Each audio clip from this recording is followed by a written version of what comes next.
Every Tuesday and Thursday, I host conversation clubs for Thinking in English listeners.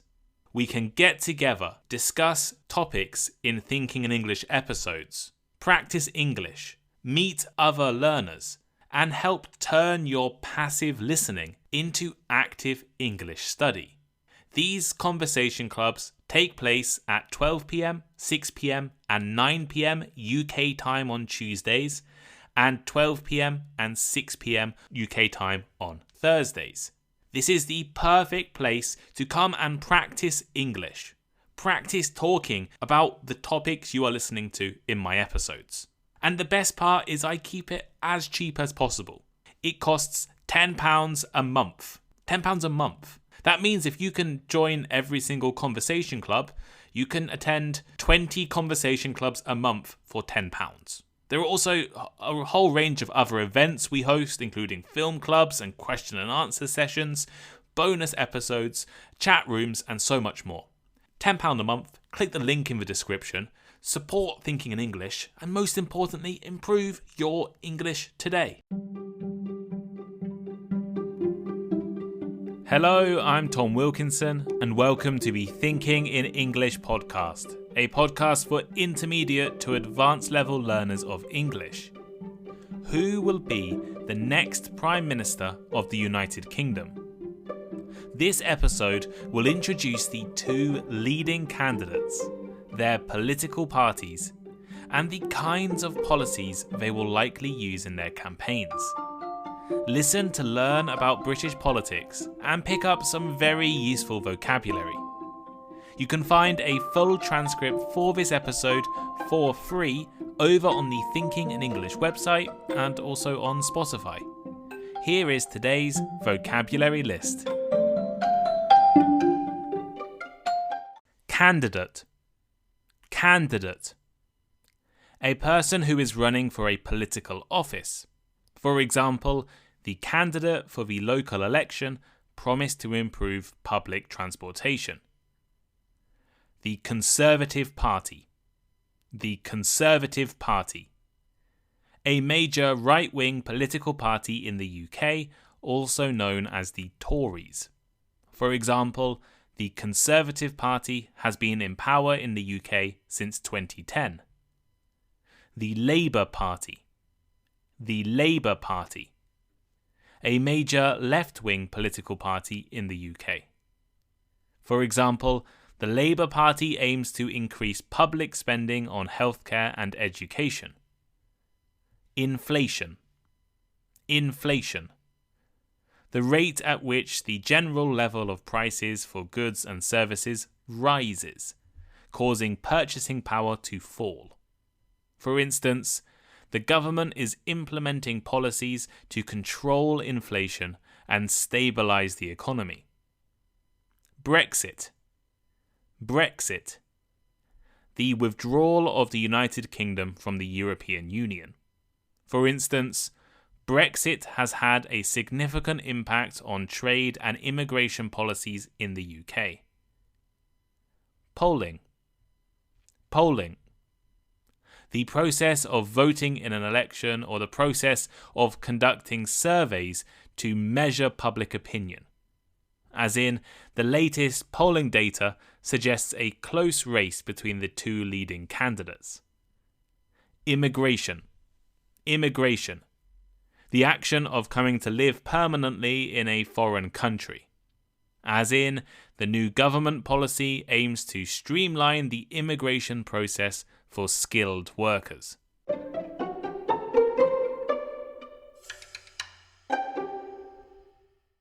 The UK general election is just around the corner, and potentially there will soon be a new Prime Minister of the country. Last week I released an episode explaining and introducing elections in the UK.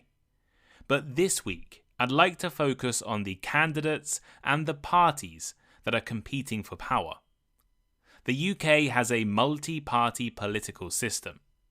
This means a number of different political parties, as well as independent candidates, have the chance to win seats in the Houses of Parliament.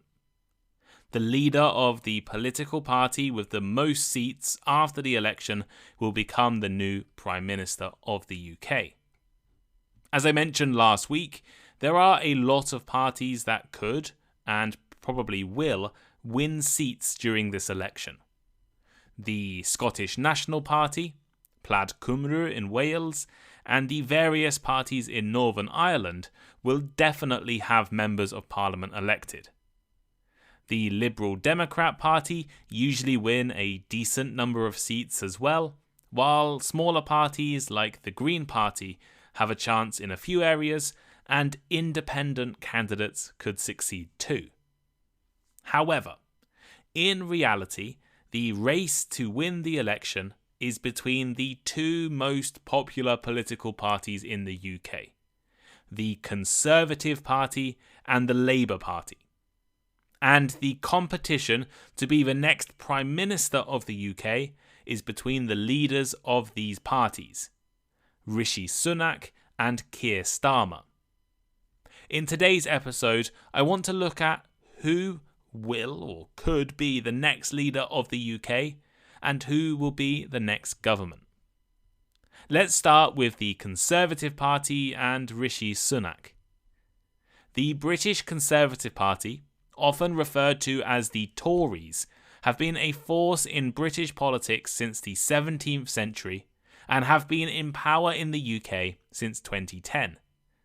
The party traces its origins to the very beginning of party politics in the UK as the Tories in the 17th century, before the Conservative Party officially emerged in 1834.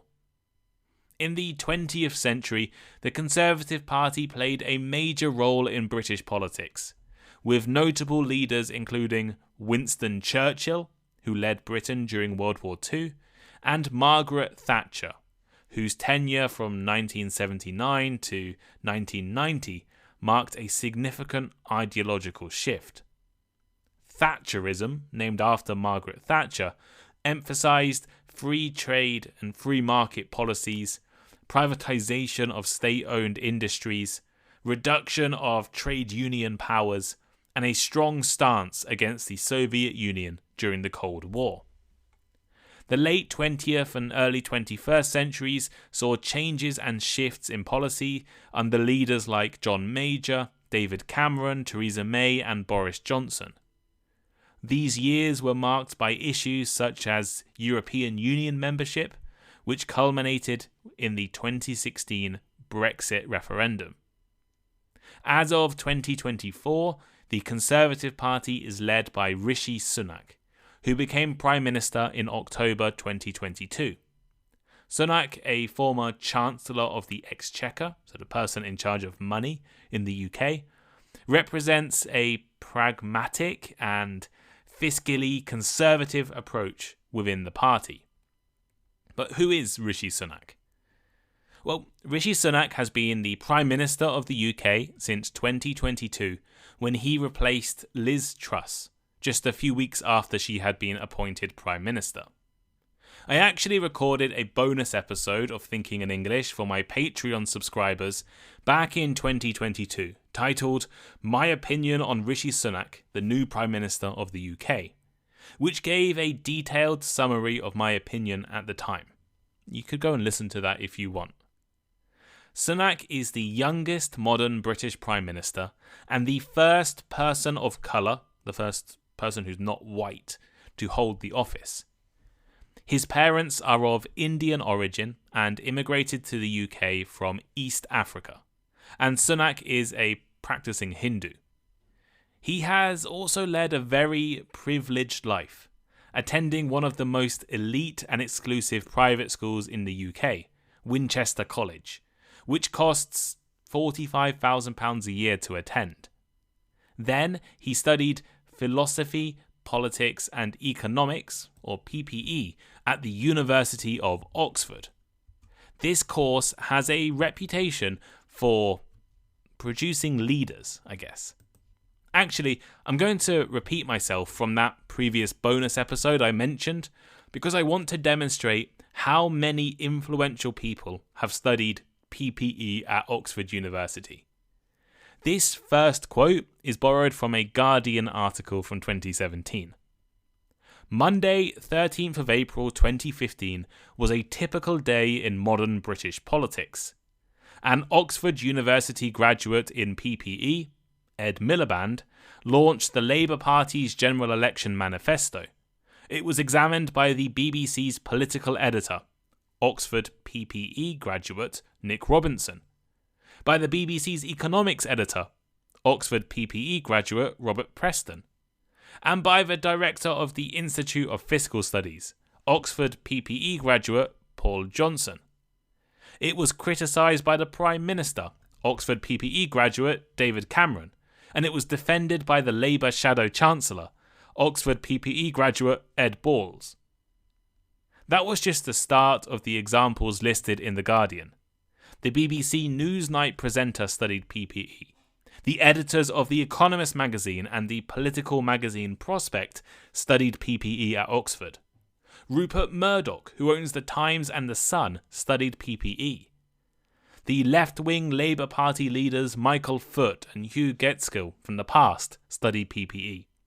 Former British Prime Ministers Edward Heath, Harold Wilson and David Cameron studied PPE. And hundreds of other British politicians have studied PPE. In fact, it's not just in the UK. Tony Abbott, Bob Hawke and Malcolm Fraser, former Prime Ministers of Australia, Farouk Laghari, Liaquat Ali and Imran Khan and Benazir Bhutto, former Prime Ministers or Presidents of Pakistan, Pedro Pablo Kuczynski, former leader of Peru, Kukrit Pramroj, the former PM of Thailand, Aung San Suu Kyi, Nobel Prize winner and former leader of Myanmar, they all studied PPE at Oxford. Hundreds of international famous journalists, politicians, broadcasters, business people and leaders all studied PPE. So Rishi Sunak studied the course that leaders study around the world. After graduating, Sunak worked at Goldman Sachs and then studied at Stanford University in the USA. He met his wife, Akshata Murthy, at Stanford. She is the daughter of Infosys founder Naranya Murthy, and she is now one of the richest people in the UK. Rishi Sunak went on to partner in hedge funds in the USA, and today is generally seen as the richest politician in the UK by far, especially if you count his wife's money as well. He was elected as a Member of Parliament in 2015, was given his first major role in 2019, and became a household name in England due to his influence and TV appearances during the COVID pandemic and lockdowns. When Boris Johnson resigned as Prime Minister in 2022, Sunak was one of the leading candidates, but he actually lost to Liz Truss. Liz Truss was probably the worst, the least successful British leader in UK history, probably, and Sunak replaced her just a few weeks later. Sunak made 5 promises soon after being appointed as Prime Minister. He promised to halve inflation, which has been achieved actually in the past few months. Inflation is currently below 3%, compared to 10.7% in 2022. He promised to grow the economy, which has been a failure as the UK actually entered recession. He promised to reduce government debt. Debt has actually increased under Sunak, but this was supposed to be a long-term policy anyway. He promised to cut NHS waiting lists, which hasn't been that successful. And he promised to stop small boats of illegal immigrants reaching the UK. He did pass some new laws about this, including a controversial law that allowed illegal immigrants to be sent to Rwanda, but illegal boat crossings to the UK have not decreased significantly. So, what will a Conservative campaign look like? The Conservatives have been in power since 2010 and have been the only political party with influence in government since 2015. Realistically, they can't really campaign on complete change, like Labour will. But instead, they will focus on continuing some of their successful policies, completing what they have started, and will suggest that Labour will be worse than them. For example, they will focus on their success in reducing inflation. Sunak would definitely take credit for this, even though it was probably going to fall anyway.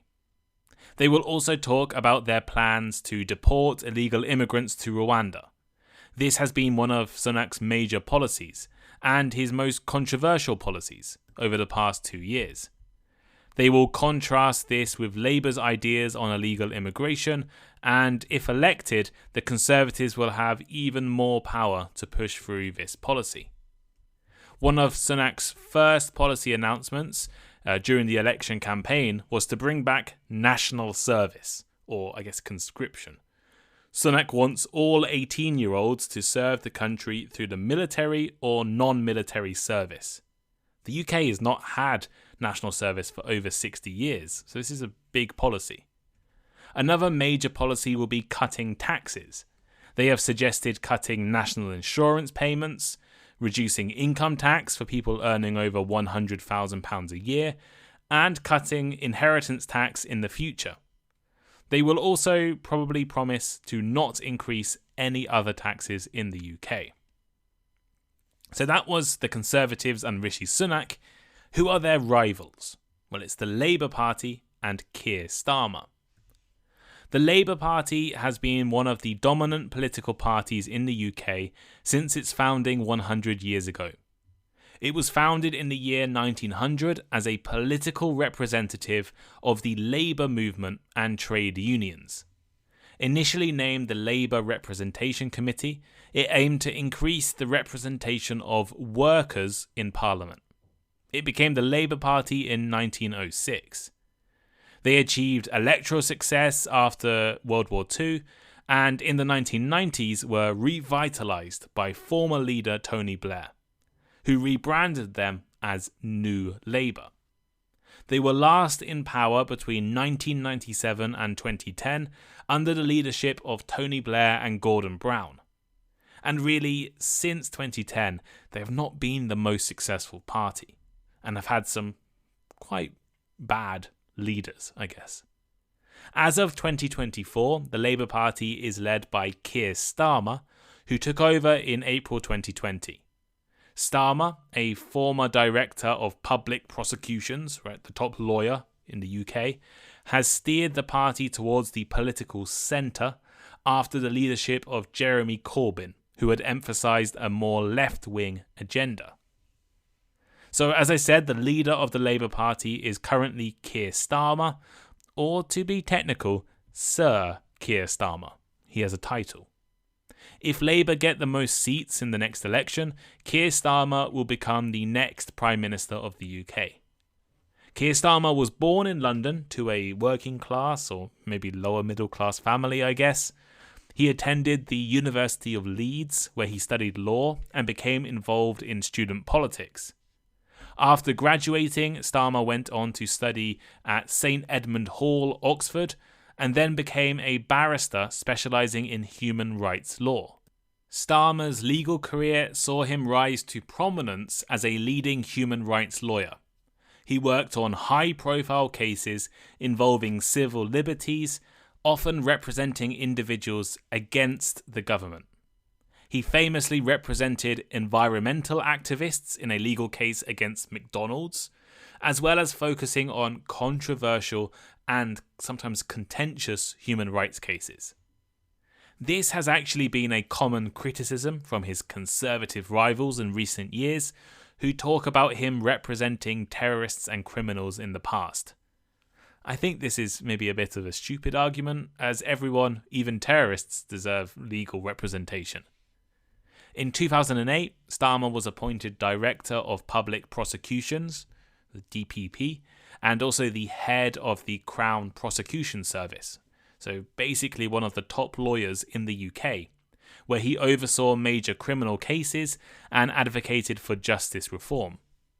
In 2015, Starmer was elected as the Member of Parliament for Holborn and St Pancras in London, representing the Labour Party. He quickly gained recognition for his expertise in legal matters and was appointed Shadow Brexit Secretary in 2016. Shadow meaning not actually in government, but the opposition government. And in this position, he played a key role in shaping the Labour Party's stance on Brexit during the negotiations. Following Labour's defeat in the 2019 general election, Starmer announced his candidacy to the party leadership. Running on a platform of unity and electability, right? He ran on a platform saying that he could actually be elected. He won the leadership contest in April 2020, and he succeeded Jeremy Corbyn. As Labour leader, Starmer has focused on rebuilding the party's credibility and presenting a more moderate centrist approach. He has sought to appeal to a broad base of voters while maintaining Labour's commitment to social justice and progressive values. However, his leadership has faced challenges, particularly in balancing the interests of different factions within the party and navigating the complexities of Brexit and the post-pandemic recovery. And also, he's not the most charismatic or interesting Prime Minister or candidate. So, what will a Labour Party campaign look like? How is Labour going to be campaigning in this election? Well, Labour's campaign is going to be focused on change and offering an alternative to the Conservative Party. After 14 years of Conservative Party rule, which has seen economic crises, Brexit, scandals, and a lot of different prime ministers, Labour are hoping that the British public want something different. Although the official Labour manifesto has not been announced while I'm writing this, there are some things they're certainly going to talk about. They will clearly criticise Conservative policies and ideas. They will question the financial sense of cutting taxes for the wealthy or reducing national insurance payments. They are likely to focus on housing, which is a big issue in the UK at the moment. Labour have already promised to build 1.5 million new houses and build new towns. And they may make policies to make it easier to get mortgages for young people. One of the first policies Keir Starmer has talked about publicly is reducing the voting age in the UK. At the moment, all citizens 18 or older can vote in elections, but Starmer wants to reduce this to 16 years old, as this is the age people can work freely, pay tax, and leave high school. While economic stability has always been a talking point of the Conservative Party, in recent years British people have been increasingly frustrated with their actions. In particular, Liz Truss's very short time as Prime Minister a few years ago caused a lot of economic problems and left a bad taste in people's mouths. One of the most important issues in the UK is our health service, known as the NHS. Over the past 14 years of Conservative government, waiting times in UK hospitals have increased significantly, and Labour will be promising to cut these times. In fact, they were significantly lower under the previous Labour governments. While the Conservatives will likely focus on their plans to stop illegal immigration through deportations to Rwanda, Keir Starmer wants to get rid of this scheme, to scrap this scheme, and instead focus on new border security departments. The Conservatives want to deport illegal immigrants, while Labour will likely focus on prosecuting the criminals and people smugglers trafficking people to the UK. One of Keir Starmer's long-term policies is to invest more in green energy, in particular with the creation of a new national energy company called Great British Energy. They want to set this company up in the first 100 days of being in power, and then plan to focus on investing in clean energy schemes and cutting-edge technology. And Labour have already promised to recruit 6,500 more teachers if elected. They have suggested a tax on private schools to fund this policy. So, who will be the next Prime Minister of the United Kingdom? Who will make up the next government?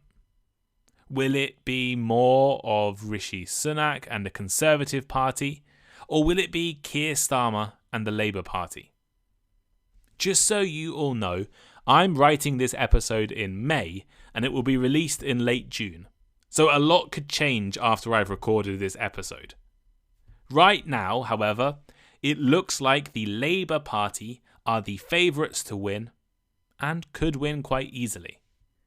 They have been consistently ranking 20% higher in national polls compared to the Conservatives, with Politico's average of national polls suggesting Labour is favoured by around 45% of the country, compared to the Conservatives with just 23%. Some forecasts have suggested Labour could win 419 seats in Parliament, which would be a massive victory and incredibly embarrassing for the Conservative Party. Bookmakers and gambling websites in the UK are also predicting a Labour victory, and the odds are heavily in Keir Starmer's favour right now. In all honesty, the Conservatives look a little tired, disjointed, and perhaps are not sure what they should be focusing on during the campaign. While Labour might not be everyone's favourite, the Conservatives are so disliked at the moment, it seems improbable that they will win. All of this suggests that Labour will win and win easily, but things could change. Polls could be inaccurate, scandals may break, and the Conservatives could always win again. It's been really difficult to predict election results in the UK over the past 15 years. So we will have to wait until July 4th to see what happens.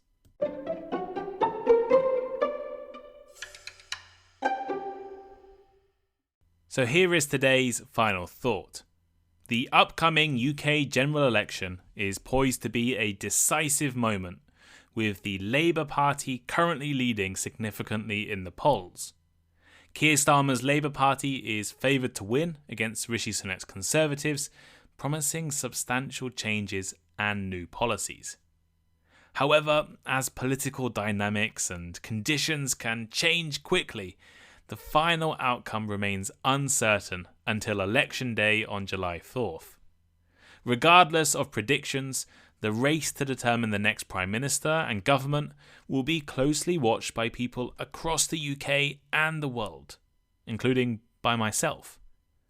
What do you think? Who is your country's current leader? How were they elected? What is their political party? I'm really curious. Let me know by leaving a comment on Spotify. You can comment on the Thinking in English website on the transcript, or you can reach out to me on social media, Patreon, or Discord.